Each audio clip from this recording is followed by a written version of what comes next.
Apartment में रहा करती थी। अक्सर उसे अपने गांव की याद सताती थी। जब चंचल छोटी थी तब वो अपने मम्मी पापा के साथ गांव में ही रहा करती थी, पर पापा के ट्रांसफर के बाद वो शहर आ गई और फिर कभी गांव लौटकर नहीं गई। एक दिन कॉलेज के बाद जब चंचल घर आकर अपने बिस्तर पर लेटती है तो सोचने लगती है, कितना वक्त हो गया है ना गांव छोड़े हुए।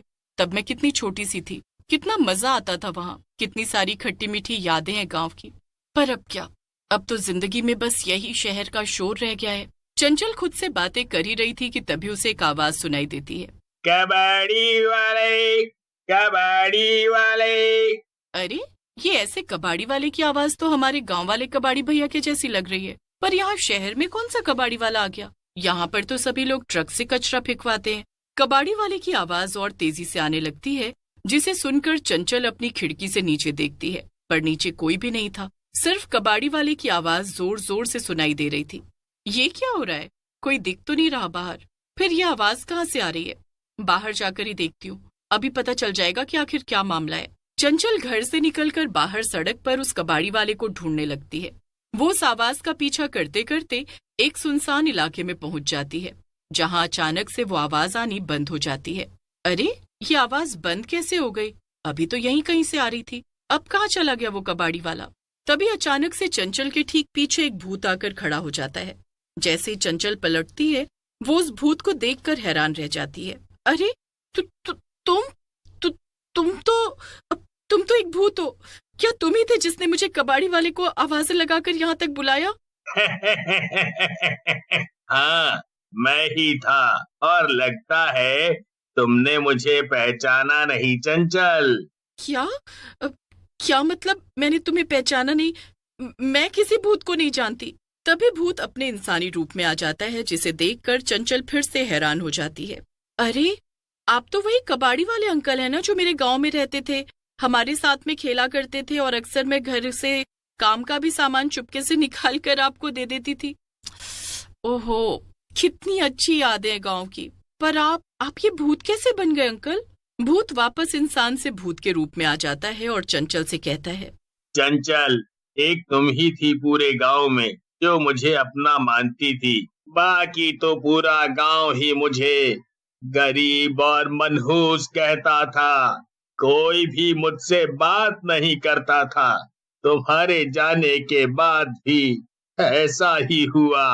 क्या ऐसा क्या हुआ मेरे जाने के बाद जो आप यूं भूत में बदल गए? मुझे सब कुछ बताइए ना। तुम्हारे जाने के कुछ साल बाद लोगों के मन में मेरे लिए नफरत और बढ़ गई।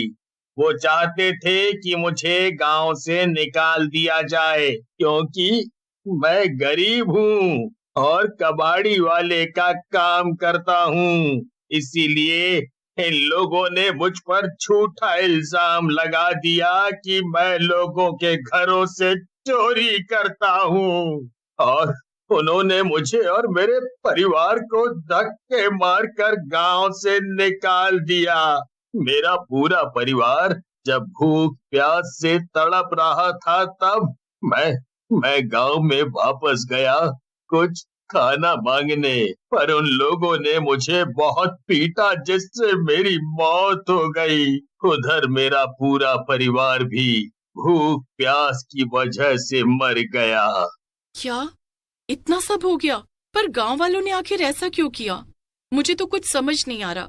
जब मैं छोटी थी तब तो ऐसा नहीं था। आपके साथ तो सच में बहुत बुरा हुआ अंकल। तुम मेरी आखिरी उम्मीद हो चंचल। मैं चाहता हूँ तुम मेरे साथ चलो और उन गांव वालों से मेरी और मेरे परिवार की मौत का बदला लेने में मदद करो। ठीक है, मैं चलूंगी आपके साथ। मैं अभी घर से अपना सामान लेकर आती हूँ। चंचल जल्दी से घर जाती है और अपना सामान पैक करने लगती है। अरे ये तुम कहाँ के लिए सामान बांध रही हो चंचल? मम्मी, मुझे एक कॉलेज ट्रिप पर जाना है 2 दिन के लिए, उसी के लिए सामान पैक कर रही थी। अच्छा ठीक है बेटा, अपना ध्यान रखना और मुझे फोन करते रहना। चंचल भूत के साथ गांव जाने के लिए निकल जाती है। चंचल, गांव वालों को पता था कि मैं एक भूत बन गया हूँ और उनसे बदला लेना चाहता हूँ। इसीलिए उन्होंने एक तांत्रिक को बुलवाकर गांव के मंदिर में एक पवित्र धागा बांध दिया, जिससे मैं अंदर नहीं जा सकता हूँ। तुम अंदर गांव में जाकर उस धागे को खोल देना, फिर मैं अंदर आ जाऊं। अच्छा, तो मुझे बस इतना करना है? ठीक है, आप बिल्कुल भी फिक्र मत करिए अंकल, मैं आपकी मदद जरूर करूंगी। गांव पहुंचते ही सबसे पहले चंचल गांव के मंदिर में जाकर वो धागा खोल देती है। तभी उसे मंदिर के बाहर सरपंच दिखते हैं। वो काफी बूढ़े हो गए थे। अरे चंचल बिटिया, क्या ये तुम ही हो? तुम तो पहचान में ही नहीं आ रही बिल्कुल।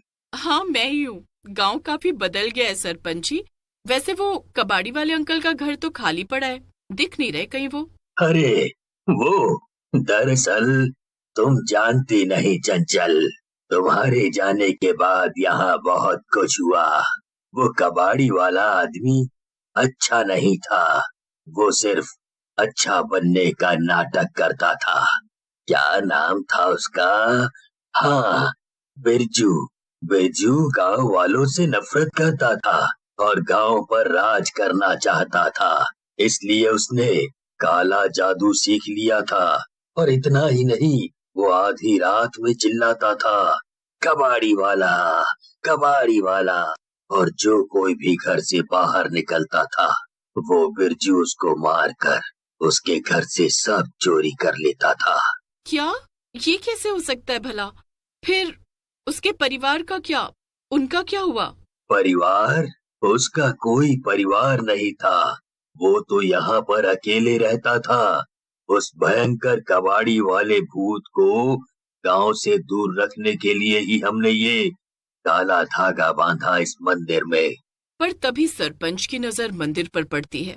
ये सब सुनकर चंचल रोने लगती है और रोते रोते सारी बात सरपंच को बता देती है। कोई बात नहीं बेटा, इसमें तुम्हारी कोई गलती नहीं। उसने तुम्हें अपने जाल में फंसाया। अब हमें किसी भी तरह उसे रोकना ही पड़ेगा।